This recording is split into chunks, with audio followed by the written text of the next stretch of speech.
Hello everybody, स्वागत है आप सभी का हमारे एक और यूट्यूब वीडियो में। और आज की इस वीडियो में मैं बात करने वाला हूं ओवर थिंकिंग के बारे में। किस तरह से ओवर थिंकिंग हमारे सारे वक्त को बर्बाद कर देती है और हमारे सारे काम करने की क्षमता को ख़त्म कर देती है। और हम कुछ ऐसे चीज़ों के बारे में सोचते रहते हैं जो हमारे किसी काम की नहीं रहती, ना ही वर्तमान में काम आती है, ना ही भविष्य में काम आती है। और हम अपना सारा ऊर्जा और एनर्जी उस चीज़ के पीछे ख़त्म कर देते हैं। तो आज मैं उसी विषय में बात करूँगा, किस तरह से मैं भी एक समय ओवर थिंकिंग का शिकार था और हमेशा कुछ न कुछ सोचते रहता था। और मुझे लगता था कि मैं अच्छा सोच रहा हूँ, कुछ प्लानिंग कर रहा हूँ, लेकिन बाद में मुझे पता चला कि ये मेरे लिए अच्छा नहीं है।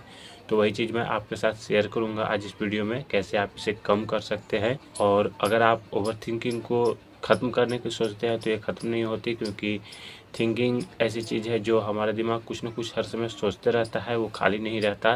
बशर्ते आप जब सो रहे होते हैं उस समय आपका दिमाग शांत रह सकता है, लेकिन नॉर्मली हमारा दिमाग कुछ न कुछ सोचते रहता है। तो इसे आप कम कर सकते हैं, इसे आप अच्छे थॉट से रिप्लेस कर सकते हैं, लेकिन इसे ख़त्म नहीं कर सकते। तो इसे ख़त्म करने की कोशिश नहीं करें। इसे आप कैसे रिप्लेस कर सकते हैं उस विषय में मैं बात करूँगा, किस तरह से आप इसे कम कर सकते हैं और किस तरह से आप इसे पॉजिटिव वे में कर सकते हैं, वो मैं आपके साथ शेयर करूँगा। तो सबसे पहले आपको एक्सेप्ट करना होगा कि आपको ओवर थिंकिंग की जो है समस्या है, तभी आप इसे ख़त्म कर सकते हैं। क्योंकि कभी-कभी हमें लगता है कि हम जो सोच रहे हैं सही सोच रहे हैं, हमें ओवर थिंकिंग की समस्या नहीं है, ये तो हमें सोचना ही चाहिए। लेकिन वो चीज़ धीरे-धीरे बढ़ती जाती है और हमारे दिमाग पे हावी हो जाती है और हमेशा हम उसी चीज़ में बिज़ी रहते हैं और अपना सारा एनर्जी और वक़्त उसमें व्यक्त कर देते हैं।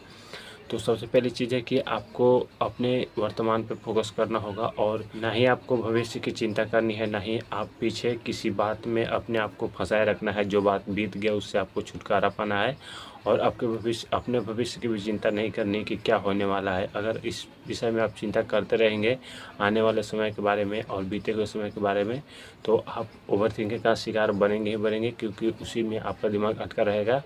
और आपको उस चीज़ पे सिर्फ मतलब रखना है जो आपके कंट्रोल में है और जो आपके लिए सही है, या तो वर्तमान में काम आ रहा है या तो भविष्य में काम आने वाला है।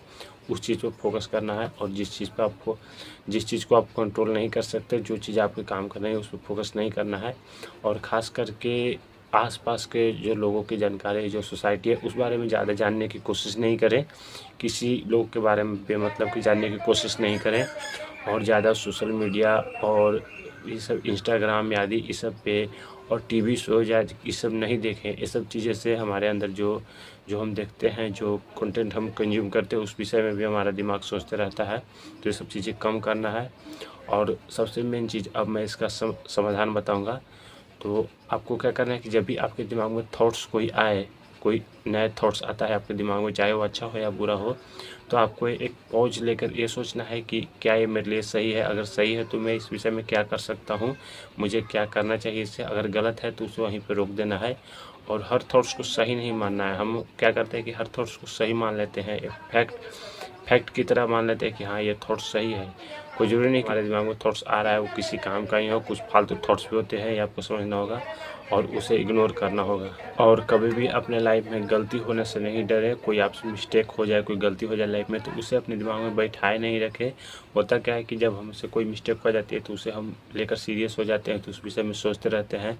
आपके लाइफ में जो भी गलती हो रही, मिस्टेक्स हो रहे हैं, उसे अपने आप से सोचें कि हाँ ये ज़रूरी है, लाइफ में ये होना ही है, और उसे फिर वहाँ से भुला दें।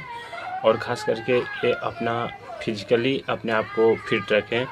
फिजिकली अगर आप अपने आप का ध्यान रखेंगे, आपके पास एक फिट बॉडी होगी, तो आप मेंटली भी स्ट्रॉन्ग होंगे और मेंटली स्ट्रॉन्ग होंगे तो आप ओवर थिंकिंग को कंट्रोल कर पाएंगे। तो उम्मीद है आपको समझ में आया होगा। मिलते हैं नेक्स्ट वीडियो में, तब तक के लिए ऑल द बेस्ट।